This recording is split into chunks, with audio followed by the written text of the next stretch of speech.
tardes a todos, mi nombre es David Acosta, soy asesor QSA, llevo trabajando aproximadamente unos 16 años como asesor QSA desde el año 2008, que fue cuando salió la primera versión de PCI DSS. El título de la presentación es Criptoapocalipsis. La verdad, hemos estado hablando de inteligencia artificial, de todos los cambios que están sucediendo actualmente en la parte de ciberseguridad, pero hay un elemento muy importante que es la base de todo el concepto de ciberseguridad que conocemos actualmente, que es el tema de criptografía.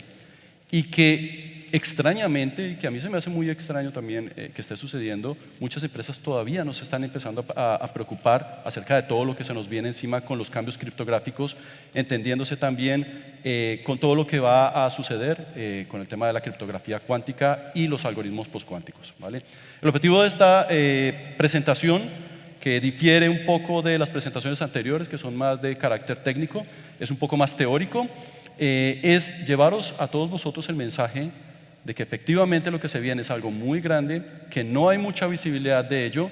Las cosas que voy a hablar son cosas que están sucediendo actualmente y que, bueno, para vosotros que tenéis que tomar decisiones desde el punto de vista de identificación de presupuesto, personal, esfuerzo para la adaptación a los nuevos algoritmos postcuánticos, pues esto os va a venir muy importante. ¿Vale? A ver qué ha pasado. Vale, muy bien. Entonces, primero haremos una rápida introducción al tema de criptografía, simplemente para ponernos en contexto de lo que voy a comentar. Luego, otra noticia que también fue muy importante, y esto sucedió a finales del año pasado, el algoritmo triple D. Seguramente os sonará, ya os comentaré también qué fue lo que pasó con triple D. Luego haremos una comparación muy rápida entre la criptografía clásica y la computación cuántica, qué es lo que está sucediendo realmente en este entorno, la implementación de los algoritmos postcuánticos, y luego veremos una aplicación, digamos, real desde el punto de vista de cumplimiento en los algoritmos para la protección de datos de tarjetas de pago, ¿vale?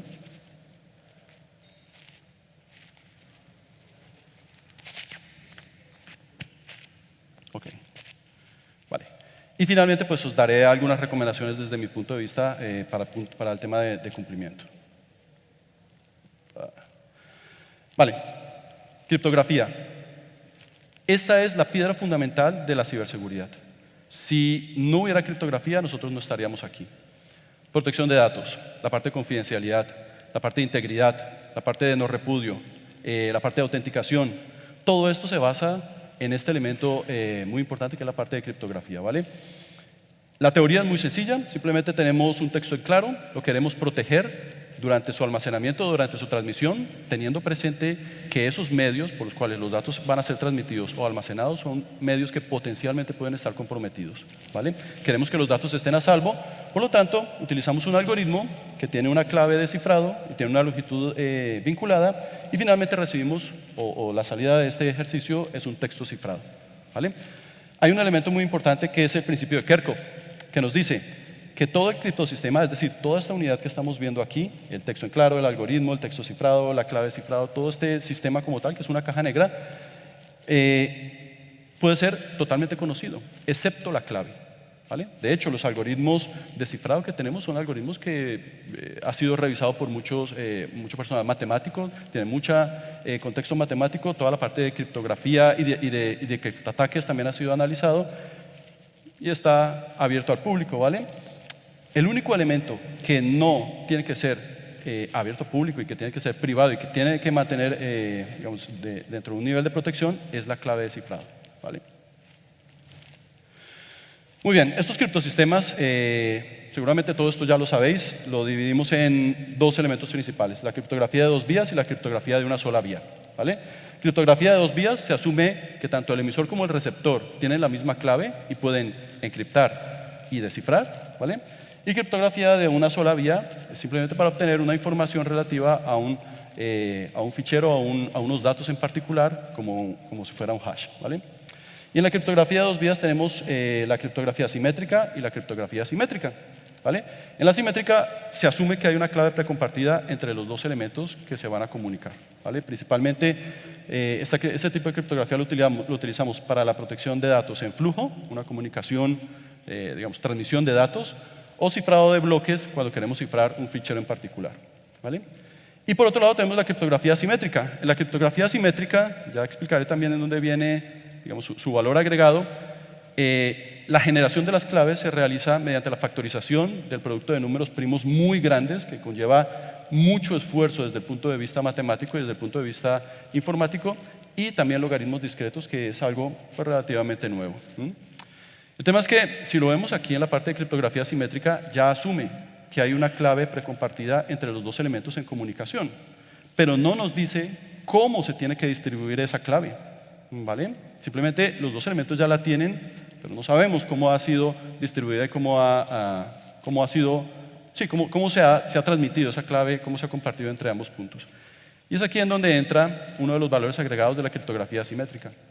Con la criptografía simétrica, utilizando la clave pública y la clave privada, podemos distribuir una clave precompartida de criptografía simétrica. En este sentido, pues tenemos un elemento híbrido en el cual utilizamos criptografía simétrica para la distribución de claves y la criptografía simétrica ya para el ejercicio real de la protección de datos, tanto en transmisión como en almacenamiento. Vale, ¿qué nos dice a nosotros que la criptografía es buena o, digamos, puede ser útil desde el punto de vista de seguridad o no? ¿Qué nos dice que esa criptografía que estamos utilizando sea robusta o no? Este elemento que viene aquí, el factor de trabajo. El factor de trabajo es el esfuerzo que requiere el atacante para romper ese elemento criptográfico que hemos aplicado a nuestros datos, ¿vale? Y se puede dar de diferentes formas, diferentes ataques, ¿no? Si el atacante tiene solamente el texto cifrado o si el atacante tiene el texto en claro y lo que quiere es obtener la clave. Temas de implementación. ¿Qué pasa si es una librería de cifrado que tiene problemas y el atacante sabe que tiene problemas? Por ahí también puede comprometer la información. Ataques de diccionario, ataques de fuerza bruta, ingeniería reversa, para analizar y comprender cómo el algoritmo está funcionando para detectar potenciales problemas, ¿vale? Inclusive ficheros temporales. En últimas, pues es un procesamiento y esos datos en algún momento tienen que estar en claro para que puedan ser cifrados o descifrados. Y este elemento o esta tabla también es muy interesante, ya que nos va a aclarar una duda muy importante que hay todavía, digamos, en el área de ciberseguridad. Las eras de la criptografía. Tenemos la era manual, un ejemplo es la de Citala, tenemos la era mecánica, la rueda de cifrado de Jefferson, que se utilizó en la Guerra de Secesión de Estados Unidos, la era electromecánica, con la máquina Enigma utilizada por los alemanes, luego la era electrónica, que es en la que estamos actualmente, con algoritmos como RSA, DDoS o AES, ¿vale? Y a estos elementos de aquí para arriba es lo que se denomina al día de hoy criptografía clásica. Luego tenemos la criptografía cuántica y la criptografía postcuántica. Y aquí es donde viene un elemento que es muy importante y que me gustaría que quedara claro al finalizar esta conferencia. Cuando hablamos de criptografía cuántica, hablamos de el uso de ordenadores cuánticos para la transmisión de claves, ¿vale? Cuando hablamos de ordenadores cuánticos, ya no estamos refiriéndonos a los bits y los bytes normalmente que utilizamos con los ordenadores clásicos, sino estamos hablando de haces de luz, de fotones. Y en función del estado de ese fotón podemos transmitir datos. Cuando hablamos de criptografía cuántica, hablamos de la distribución de claves utilizando haces de luz, ¿vale? Imaginemos que somos dos puntos que necesitamos establecer una comunicación, pero no tenemos una clave definida entre nosotros dos, ¿vale? Como veíamos anteriormente, para la criptografía simétrica se necesita que exista una clave precompartida entre ambos puntos. Aquí utilizamos la criptografía cuántica. Podemos lanzar un haz de luz. Ese haz de luz, pues obviamente nos va a transmitir una serie de datos, pero va a tener una propiedad física en la cual si alguien intenta acceder a esos datos, inmediatamente la parte que va a recibir la información se puede dar cuenta que esos datos han sido comprometidos, ¿vale? A eso nos referimos con criptografía cuántica. Es el intercambio de claves cuánticas utilizando pues, toda la parte de la teoría cuántica. Y luego viene otro elemento que es la criptografía postcuántica, y aquí es en donde viene la principal confusión. Cuando hablamos de criptografía postcuántica, no estamos hablando de que vamos a utilizar algoritmos o que vamos a utilizar máquinas de ordenadores cuánticos para procesar la información, para cifrarla o para descifrarla. Al contrario, lo que estamos hablando es la definición y el desarrollo de algoritmos que soporten ataques que sean realizados con ordenadores cuánticos, ¿vale? De tal forma que los algoritmos de criptografía postcuántica pueden ser ejecutados en ordenadores tradicionales. Lo que estamos intentando es que esa información que está protegida con esos algoritmos no pueda ser atacada utilizando ordenadores cuánticos. Ya voy a dar más detalles en un momento. Bueno, dicho esto, me gustaría comentar de forma rápida qué ha pasado con TripleDES, ¿vale? TripleDES es un algoritmo que es utilizado de forma masiva por la industria financiera.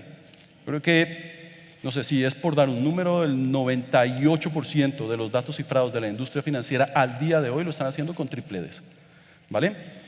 TripleDES es simplemente un sistema de cifrado que en vez de utilizar una única clave, pues utiliza 2 claves o 3 claves, ¿vale? Aquí está TripleDES de doble clave, como lo vemos aquí. Entonces utilizamos 2 claves en la cual hacemos 3 rondas de cifrado, ¿vale? La primera ronda con una clave, la segunda ronda con otra clave y la tercera ronda repetimos una de las 2 claves anteriores, ¿vale?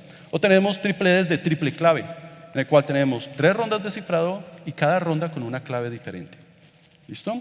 Entonces, obviamente esto data de 1978, que fue cuando salió el primer draft de DES, y después empezaron a detectar que habían problemas y en vez de utilizar una sola ronda de DES, pues utilizan 2 rondas, o utilizan 3 rondas con 2 claves, o utilizan 3 rondas con 3 claves diferentes, ¿vale? El gran problema que tiene DES es el uso de bloques de 64 bits. ¿Qué pasa? Si yo quiero cifrar datos, ya sea a nivel de flujo o a nivel de almacenamiento en un fichero, lo que hace este algoritmo es recibe la información y crea pequeños trozos de 64 bits, ¿vale? Y sobre esos 64 bits de entrada ejecuta todas las operaciones, hace las 3 rondas de cifrado con las claves que sean necesarias y se obtiene un resultado, ¿vale? Problema, que 64 bits, pues desde el punto de vista estadístico es un elemento, es un número relativamente grande cuando hablamos de bits, pero cuando nos referimos a ese número, hablando de gigabits, pues nos damos cuenta que son solamente 32 gigabytes. ¿Qué quiere decir eso? Que cuando yo hago el cifrado con TripleDES, con 2 claves o con 3 claves, con un elemento de entrada de 64 bits, cuando tengo 32 gigabytes de información almacenada cifrada con las mismas claves, es muy probable que los datos empiecen a tener problemas y que la criptografía se empiece a degradar, el nivel de seguridad de la criptografía se empiece a degradar. En el año 2006 se identificó esta vulnerabilidad, que es la vulnerabilidad Suite 32, y esto marcó el inicio de la decadencia de este algoritmo, ¿vale? La entidad en Estados Unidos y en Canadá, y de hecho es la que se utiliza como referencia a nivel mundial, es el NIST, ¿vale? Y el NIST tiene este documento que es la publicación especial 857 que nos define estos estados de los algoritmos de cifrado en función de los problemas que se hayan identificado y de los riesgos que tengan, ¿no? Aprobado, aceptable, obsoleto, restringido, uso heredado y finalmente no permitido, ¿vale? Entonces los 2 primeros que están en verde se pueden utilizar, no se han encontrado cosas muy grandes. Obsoleto, restringido y heredado, hay algún tipo de problema y ya es necesario que se empiece a migrar. Y finalmente, no permitido, tenemos que olvidarnos de utilizar ese tipo de controles para proteger nuestros datos. El 31 de diciembre del año pasado, el NIST liberó este documento, que es la publicación especial 800.131A, en el cual definía la muerte de TripleDES, ¿vale? Como vemos en la tabla que está ahí, nos dice que TripleDES de doble clave ya no está o ya no se puede utilizar para la protección de datos y que a partir del 31 de diciembre TripleDES solamente se puede utilizar para descifrado. ¿Qué quiere decir eso? Si tenemos datos que ya están cifrados con TripleDES y los necesitamos descifrar por temas históricos, solamente se puede utilizar para descifrado, no para cifrado nuevo, ¿vale? Esto es una noticia muy grande que realmente yo no entiendo por qué no ha tenido el impacto digamos, a nivel de noticias que sí han tenido otros elementos y otros cambios dentro de la parte de ciberseguridad. Esto es algo que va a afectar totalmente a cómo conocemos la protección de datos al día de hoy, ¿vale? Y por otro lado, y a raíz también de la retirada de TripleDES como un algoritmo robusto, encontramos otro programa que es el Cryptographic Mode Validation Program, también de NIST, que nos dice, si recordamos las diapositivas anteriores, que les decía que era una caja negra, recibimos un texto en claro, tenemos una clave y recibimos un texto cifrado al final. Esas cajas o esa implementación del algoritmo se puede hacer a nivel de software, lo cual es inseguro, o a nivel de hardware especializado con unas máquinas que se denominan HSMs, que seguramente vosotros ya conocéis, ¿no? El NIST genera o trabaja estos dos estándares, FIPS 140-2 y FIPS 140-3. ¿Qué nos dicen o qué nos listan las características que deben tener esos dispositivos para que puedan ser utilizados de forma segura? ¿Vale? La gran mayoría de dispositivos criptográficos, HCMs y de otros estilos también que apoyan la parte de procedimientos criptográficos que se utilizan al día de hoy están certificados en FIPS 140-2. ¿Vale? ¿Qué pasa? Que dentro de esta notificación ya nos decían que a partir del 31 de diciembre de 2023 las evaluaciones con FIPS 140-3, que es la nueva versión, ya no van a soportar triple Ds. ¿Vale? Entonces imaginemos, estamos en nuestra empresa, tenemos un HCM, ese HCM ya ha llegado a su tiempo de vida útil y necesitamos reemplazarlo. Trabajábamos con triple Ds, pero la nueva versión de ese dispositivo, el nuevo certificado, va a estar en otra versión, que es FIPS 140-3, que ya no tiene ese algoritmo. Esto implica costes, migraciones, esfuerzos, ¿vale? Y todo lo que conlleva la migración de este tipo de dispositivos, sobre todo dentro de la industria financiera. ¿Vale? Muy bien, dicho esto, hablemos un poco de criptografía clásica versus computación cuántica. Lo comentábamos anteriormente, computación cuántica, en vez de utilizar a nivel electrónico un 0 y un 1, que eso es un bit, simplemente utilizamos ya elementos más de carácter físico. Aquí en la foto que veis abajo es un ordenador cuántico y aquí ya, más allá de la teoría matemática, encontramos también temas físicos. ¿Vale? Por lo tanto, en el desarrollo de este tipo de ordenadores están trabajando físicos y matemáticos de la mano, lo cual no se veía en la computación cuántica, la computación tradicional que conocemos nosotros. ¿Vale? Entonces, en vez de utilizar bits clásicos 1 y 0, pues utiliza fotones de luz polarizados, incrementando el procesamiento exponencialmente, ¿no? Entonces, en vez de tener un 1 o un 0, dependiendo de la posición de ese fotón en un momento en particular, puede tener un valor o puede tener otro, lo cual amplía de forma exponencial el procesamiento de datos. Y bueno, ya estamos viendo estas noticias día a día, ¿no? Estos dos algoritmos que vemos aquí son la muerte de la criptografía clásica. En 1994, inclusive antes de que hubiese desarrollo de ordenadores cuánticos reales, se hizo la definición de un algoritmo, en este caso era un algoritmo hipotético, que es el algoritmo de Shor, y en 1996 el algoritmo de Grover. Esos algoritmos desde el punto de vista hipotético nos decían cómo se podría utilizar un ordenador cuántico para romper las protecciones, el factor de trabajo que hablábamos anteriormente de los algoritmos clásicos que tenemos al día de hoy. Entonces, el algoritmo de Shor, que fue publicado en 1994, definía cómo desde el punto de vista teórico podíamos romper a RSA, Diffie-Hellman y los algoritmos de curva elíptica. ¿Qué quiere decir eso? Que cuando esto sea real y cuando esto se pueda implementar en la realidad, ¿vale? En donde implementemos estos algoritmos, túneles de VPN, comunicaciones con SSL o TLS, firmas digitales, intercambio de claves, adiós, estará roto, ¿vale? Y por el otro lado, aquí estamos hablando de algoritmos asimétricos, ¿vale? Por el otro lado tenemos el algoritmo de Grover, que haciendo un análisis también y utilizando criptografía cuántica podría llegar a romper los algoritmos clásicos triple D sobre todo, e inclusive un algoritmo que se está utilizando ahora que supuestamente es el reemplazo de triple D, que es AES. Si tenemos un AES de 128 bits, lo podría romper. De hecho, si ampliamos el tamaño de la clave a 256 bits, podría bajar el nivel de protección a un AES de 128. ¿Qué quiere decir esto? Ya nos estaban anunciando desde esa época que los algoritmos criptográficos que estamos utilizando al día de hoy estaban llamados prácticamente a desaparecer, ¿vale? Y esta diapositiva es muy interesante porque si recordáis, hoy 6 de junio pues celebramos 80 años del desembarco de Normandía, ¿vale? El día D. Este es el Q-Day. En vez del D-Day, del día D, tenemos el Q-Day. ¿Cuál es el Q-Day? El día en el cual los ordenadores cuánticos estén listos para romper los algoritmos que comentábamos anteriormente. Esto todavía son algoritmos hipotéticos, ¿vale? Necesitamos más capacidad de procesamiento desde el punto de vista de computación cuántica.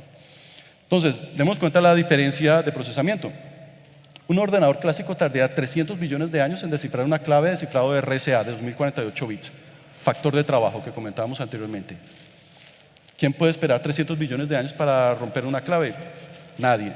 Eso sucedía antes. Ahora con los ordenadores cuánticos puedo hacer ese mismo trabajo en solo 10 segundos con 4099 qubits, que es el elemento o la unidad mínima de computación cuántica. El gran problema, si nos damos cuenta en este párrafo de aquí, el ordenador que tenemos más avanzado al día de hoy es un ordenador de IBM, solamente tiene 443 qubits estables, ¿vale? Pero esto va avanzando a una velocidad increíble, ¿vale? De tal forma que más o menos 100.000 qubits de procesamiento los podemos tener en el mediano plazo, en 5 años, ¿vale? Esto quiere decir que claves de cifrado RSA de 2048, que prácticamente es lo que todo el mundo utiliza para distribución de claves, pues lo van a romper los algoritmos cuánticos, la computación cuántica en menos de nada, ¿vale? Entonces aquí el primer red flag, por decirlo de alguna manera. ¿Cuál fue la respuesta a ello? Hay un teorema, que es el teorema de Mosca. El gran problema que tenemos nosotros con la computación cuántica o con el uso de ordenadores cuánticos para romper algoritmos clásicos es lo que estamos viendo aquí. Recoge ahora, descifra después, ¿vale? ¿Qué pasa si el atacante obtiene ficheros cifrados en AES, en TDDs o comunicaciones que han sido realizadas con RSA, que al día de hoy no lo puede romper, pero que sabe que en un corto plazo lo puede hacer cuando tengamos ya de forma masificada la computación cuántica? Entonces el riesgo es este mismo: harvest now, decrypt later. Recoge ahora, descifra después. Es el principal miedo, sobre todo de los gobiernos actuales, ¿no? Entonces ya estamos viendo también todos los temas geopolíticos que suceden entre los diferentes países. Bueno, no vamos a entrar en detalles, pero lo que están haciendo es recoger información.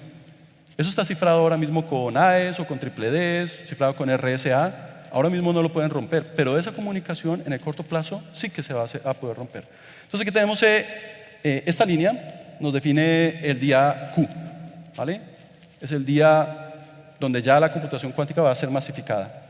Aquí tenemos, este es el tiempo de vida útil de un algoritmo, AES, RSA o el que sea, de los algoritmos clásicos, y luego tenemos un periodo de migración. ¿Listo?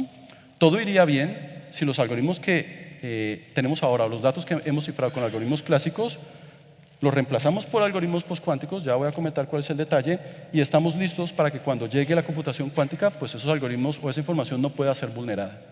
El gran problema viene cuando este periodo de migración se extiende más allá del día Q. Ya estamos vulnerados, ¿vale? Entonces, nuevamente vuelvo y lo digo, es algo que no ha tenido la suficiente mención desde el punto de vista de medios de comunicación o nosotros que trabajamos en la parte de ciberseguridad, porque esto va a tener un efecto muy grande y un impacto brutal pues, dentro de los controles de ciberseguridad que conocemos al día de hoy, ¿vale? Entonces, como respuesta a esto, el NIST, los mismos que veíamos anteriormente, ¿no? Que definieron el ciclo de vida de los algoritmos de cifrado y los que definen FIP 140-2 y -3 para los controles de HCMs, empezó una competencia a nivel público para definición de algoritmos postcuánticos que puedan ser ejecutados nuevamente en ordenadores tradicionales, pero que puedan proteger la información de tal forma que si se hace un ataque con un ordenador cuántico, pues esa información no se puede obtener de forma fácil, ¿vale?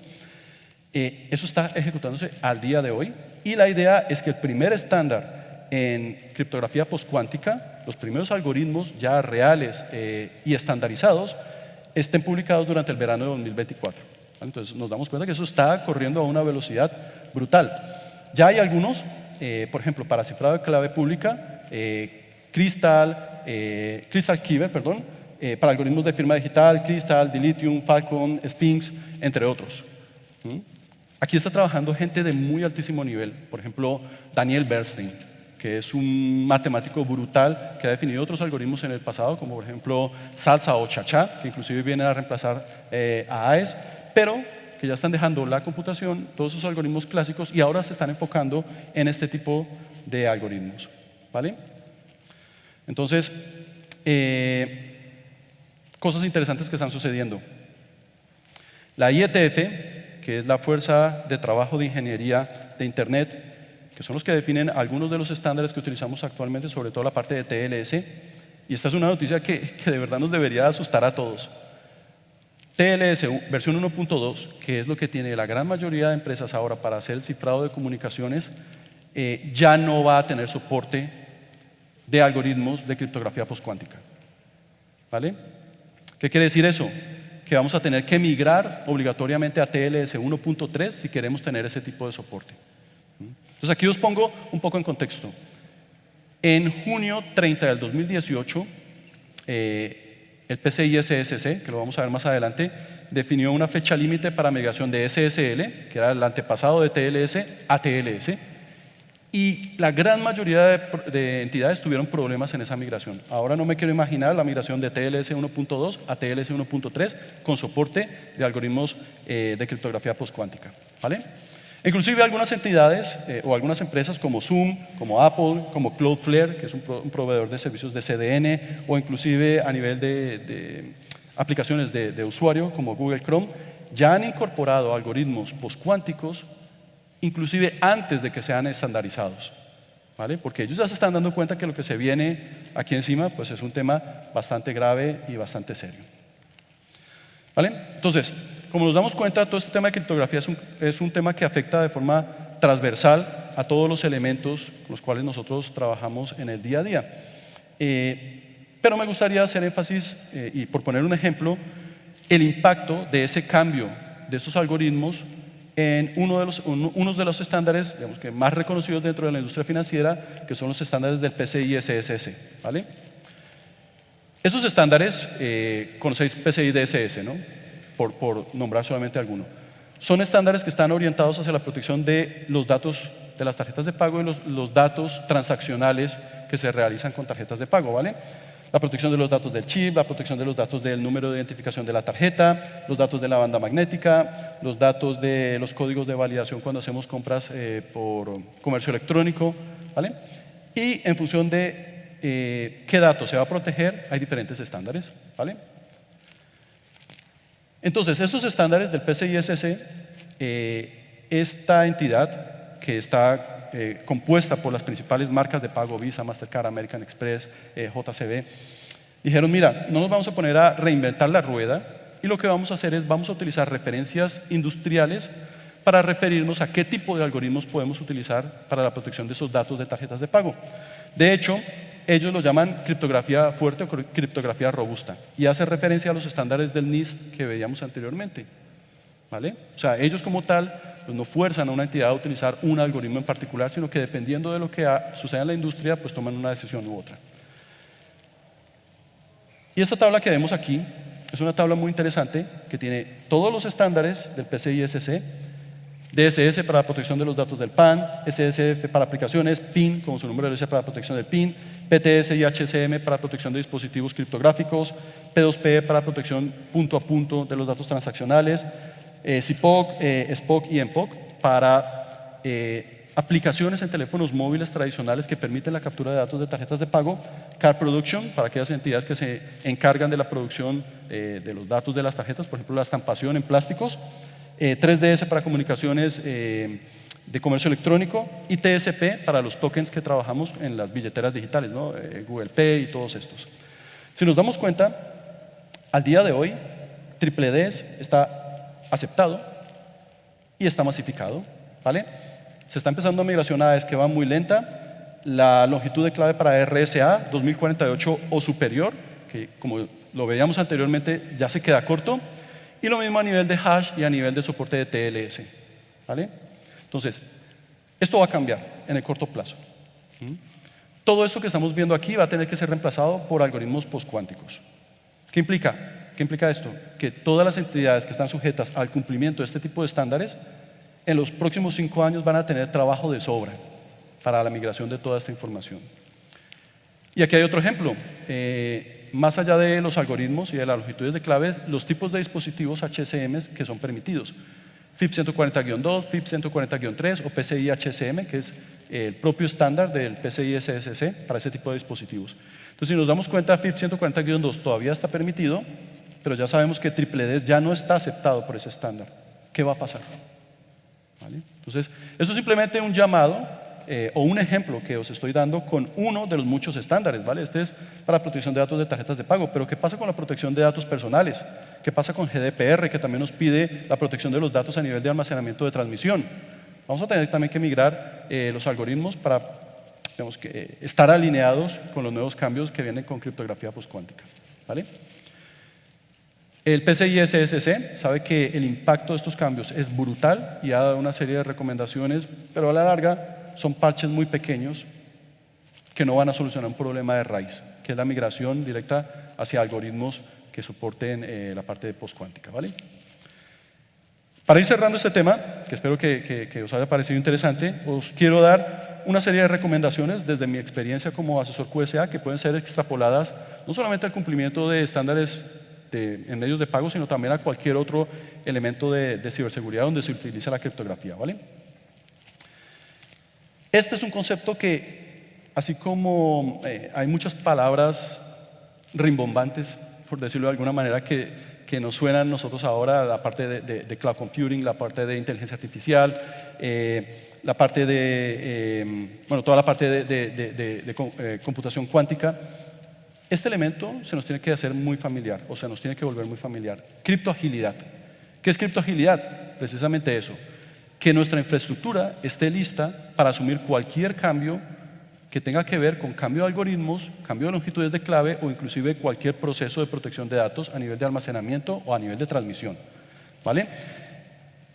Esto es un proceso de reingeniería que implica que todo lo que tenemos ahora tiene que ser pensado a futuro, por si vienen más cambios, podernos adaptar de forma rápida y activa.